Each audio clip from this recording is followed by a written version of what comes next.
എന്റെ പ്രിയപ്പെട്ടവരോട് എനിക്ക് പറയാനുള്ളത്, മക്കളെയൊക്കെ ശ്രദ്ധിക്കുക. നമ്മുടെ വീട്ടിൽ കണ്ടവർക്ക് കയറി നിരങ്ങാനുള്ള അവസരം നിങ്ങൾ കൊടുക്കരുത്.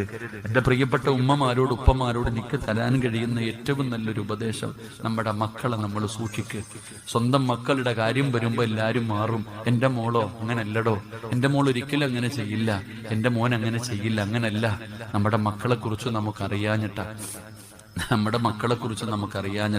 അള്ളാഹു നമ്മുടെ മക്കളെയൊക്കെ നന്നാക്കി തരുമാറാകട്ടെ. ഞാൻ ഇന്ന് വണ്ടിയിൽ ഇങ്ങനെ വരുമ്പോ എന്റെ ഫോണിൽ ഒരു മെസ്സേജ് വന്നു. സത്യം പറഞ്ഞാൽ ആ മെസ്സേജ് വായിച്ചപ്പോ എനിക്ക് വല്ലാത്ത അത്ഭുതം തോന്നി, അതിനോടൊപ്പം എനിക്ക് സങ്കടവും തോന്നി. എന്റെ മൊബൈലിൽ ഒരു മെസ്സേജ് വന്നു. സത്യം പറഞ്ഞാൽ അത് നമ്പര് മാറിയിട്ടതാണെന്ന് എനിക്ക് മനസ്സിലായി. എന്റെ ഫോണിൽ വന്ന ആ ഒരു മെസ്സേജ് ഒരു പെൺകുട്ടി എഴുതിയ മെസ്സേജാ, പക്ഷെ നമ്പര് മാറി വന്ന ഒരു മെസ്സേജാ. അത് വായിച്ചപ്പോ വല്ലാത്ത സങ്കടം തോന്നി. അള്ളാഹു നമുക്ക് ഈമാൻ നൽകുമാറാകട്ടെ. എനിക്കിവിടെ വെച്ച് പറയാൻ പറ്റണില്ല. ഒരു പെണ്ണ് തന്റെ കാമുകൻ എഴുതി കൊടുത്ത ഒരു മെസ്സേജാ. ഏതോ ഒരു പെണ്ണ് വീട്ടിൽ ഫോൺ പിടിച്ചപ്പോ ആരാന്നറിയില്ല, ആ ഫോൺ മെസ്സേജ് എഴുതിയിട്ട് നമ്പർ ഇങ്ങനെ അടിച്ചപ്പോ തെറ്റിപ്പോയതാണെന്ന് എനിക്ക് മനസ്സിലായി.